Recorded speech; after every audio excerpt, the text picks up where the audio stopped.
हरे कृष्णा, राधे राधे। आज के इस वीडियो में हम निर्जला एकादशी की कथा सुनेंगे।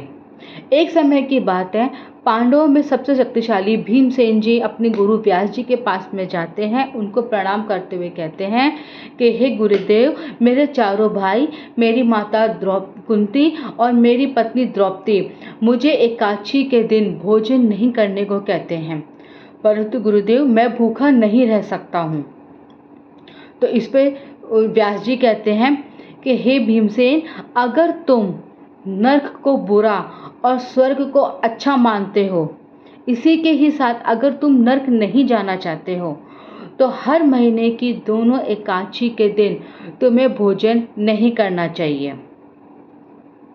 तो भीमसेन कहते हैं कि गुरुदेव, लेकिन मैं आपको पहले ही बता चुका हूँ कि मैं भूखा नहीं रह सकता हूँ, परंतु आप मुझे कोई ऐसा व्रत बताइए जो साल में एक बार आता हो, तो मैं उसको करने की इच्छा प्रकट करता हूँ।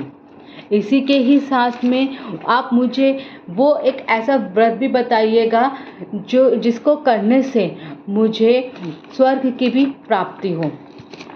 इतना ही सुनने के बाद में जो व्यास जी होते हैं वो भीम जी को बताते हैं कि जेठ मास की शुक्ल पक्ष की 11 को, जिसको कि हम निर्जला एकादशी कहते हैं, उसका व्रत करने के लिए वो उनको बताते हैं कि इस व्रत को करने से हमें स्वर्ग की प्राप्ति होती है, मोक्ष की भी प्राप्ति होती है।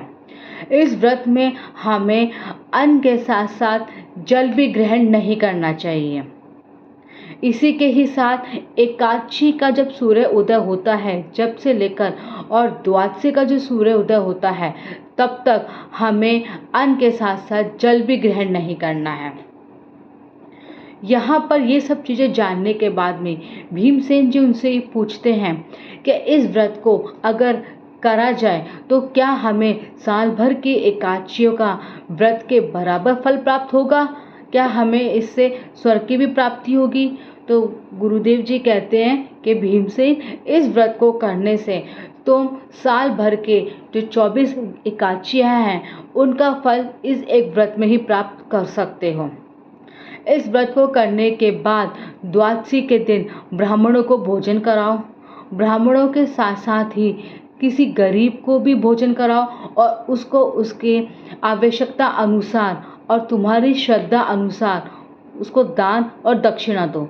उसके बाद तुम स्वयं भोजन ग्रहण करो।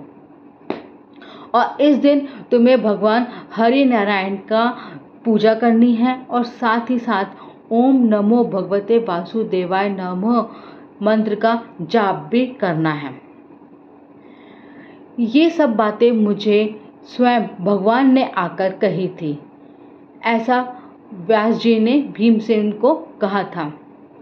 इसलिए गुरु की ही बातें सुनने के बाद भीमसेन जी ने निर्जला एकादशी का व्रत बहुत ही श्रद्धापूर्वक पूर्ण किया और उस दिन उन्होंने निर्जल रहकर इस व्रत को करा। ये व्रत निर्जला एकादशी का सबसे पहले पृथ्वी पर भीमसेन ने ही किया था, इसलिए इस व्रत को भीमसेन नाम के व्रत से भी जाना जाता है।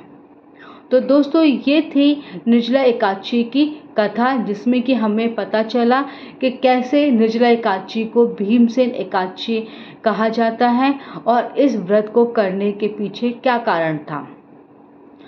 तो दोस्तों, उम्मीद करती हूँ आपको मेरा ये वीडियो पसंद आया होगा। इस वीडियो के साथ साथ आप मेरे चैनल को भी लाइक करें, शेयर करें, सब्सक्राइब भी करें बेल आइकन के साथ, जिससे कि मेरे नए वीडियो का नोटिफिकेशन आप लोगों को आसानी से मिल सके। धन्यवाद।